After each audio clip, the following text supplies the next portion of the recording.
नमस्कार मित्रांनो, अनिल नरवाडे सर या यूट्यूब चॅनलवर तुमचं स्वागत. काल आपण 9वीचं जे पहिलं चॅप्टर आहे त्या चॅप्टरला सुरुवात केली होती.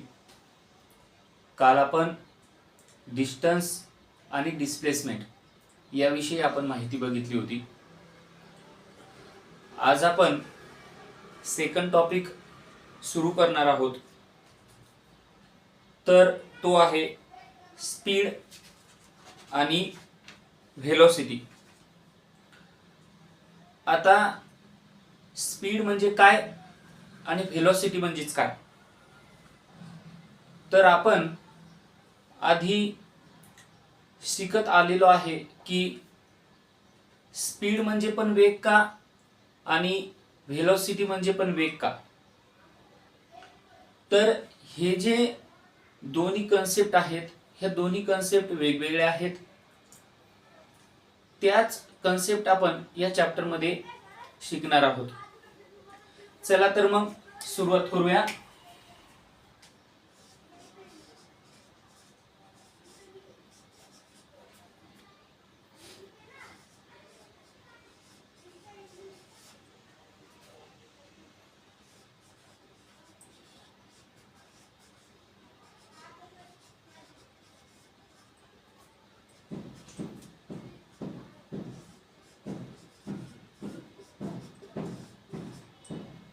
Chapter first, laws of motion. आता पहिला जो कन्सेप्ट तुम्हाला दिलेला आहे स्पीड, आणि दुसरा जो कन्सेप्ट दिलेला आहे तो दिलेला आहे व्हेलॉसिटी. आता स्पीड म्हणजेच काय आणि व्हेलॉसिटी म्हणजेच काय, तर स्पीड म्हणजे आपण याला चाल असं म्हणतो आणि व्हेलॉसिटी म्हणजे आपण याला वेग असं म्हणतो. आता आपण आधीच्या चॅप्टर मध्ये आपण शिकलोय की डिस्टन्स आणि डिस्प्लेसमेंट. मग यावरून आपल्याला स्पीड आणि व्हेलॉसिटी याचा फॉर्म्युला तयार करायचा आहे. तर डिस्टन्स आणि डिस्प्लेसमेंट हे आपल्याला माहितच आहे. तर speed is equal to distance upon time आणि velocity is equal to displacement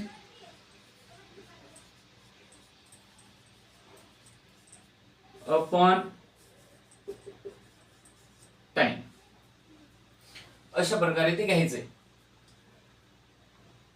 आता स्पीड जर म्हटलं, याचं जर आपल्याला डेफिनेशन तयार करायची असेल तर डेफिनेशन कशी तयार करणार? The distance that occur in unit time is called as the speed, आणि व्हेलॉसिटीची the displacement that occur in unit time is called as the velocity. The definition: the distance in occurs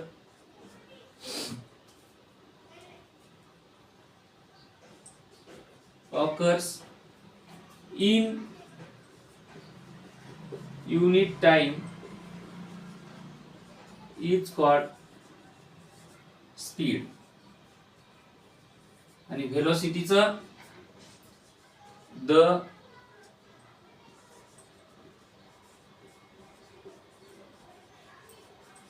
displacement in occur in unit time is called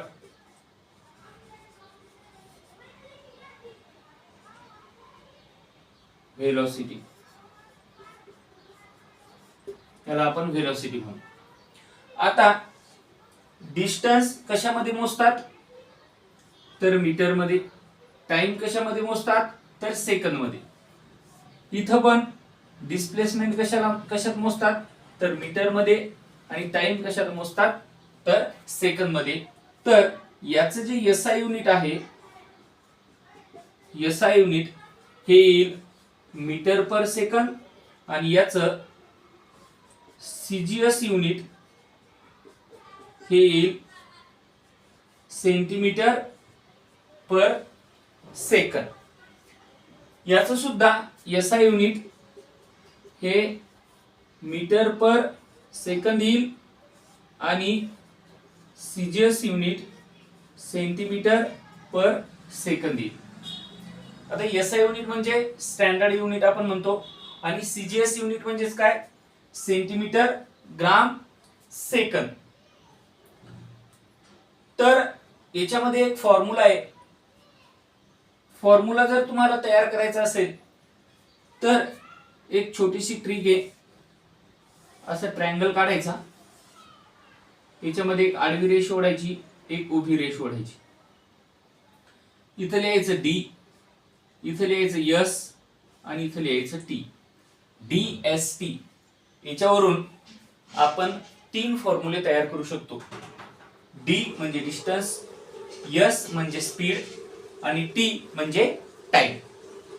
तर ज्यावेळेस आपल्याला distance काढायचं त्यावेळेस distance वर हात ठेवा, म्हणजे distance is equal to s into t म्हणजे स्पीड इंटू टाइम.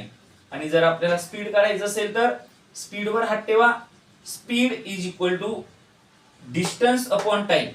आणि जर आपल्याला टाइम काढायचा असेल तर टाइम वर हात ठेवा, डिस्टन्स अपॉन स्पीड.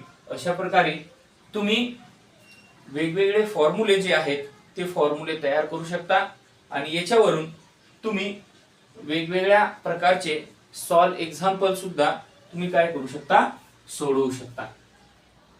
आता याच्यामध्ये तुम्हाला स्केलर आणि व्हेक्टर क्वांटिटी दिलेली आहे. आता एवढंच लक्षात ठेवा, स्केलर आणि व्हेक्टर म्हणजेच काय तर स्केलर क्वांटिटी म्हणजे तुम्ही युनिवर्स मध्ये कुठेही जा ती बदलणार नाही आणि व्हेक्टर क्वांटिटी म्हणजे ती सतत बदलत राहील. जसं की मास आणि वेट. मास हे युनिवर्स मध्ये कुठेही जा मास चेंज होत नाही, म्हणजे mass is a scalar quantity. Weight मात्र चेंज होतं. कशाच्या आधारावर तर तिथलं ग्रॅव्हिटी जे आहे त्या ग्रॅव्हिटेशनच्या आधारावर. ते आपण पुढे शिकणार आहोत, ते तुम्हाला 10वीत आहेत. पण व्हेक्टर क्वांटिटी काय तर ही सतत काय होते बदलत राहते. तर अशा प्रकारे आपण स्पीड आणि व्हेलॉसिटी हे आपण आज बघितले. उद्या आपण uniform motion, non uniform linear motion आणि ऍक्सेलरेशन हे आपण पुढच्या लेक्चरमध्ये आपण शिकणार आहोत. धन्यवाद. थँक्यू.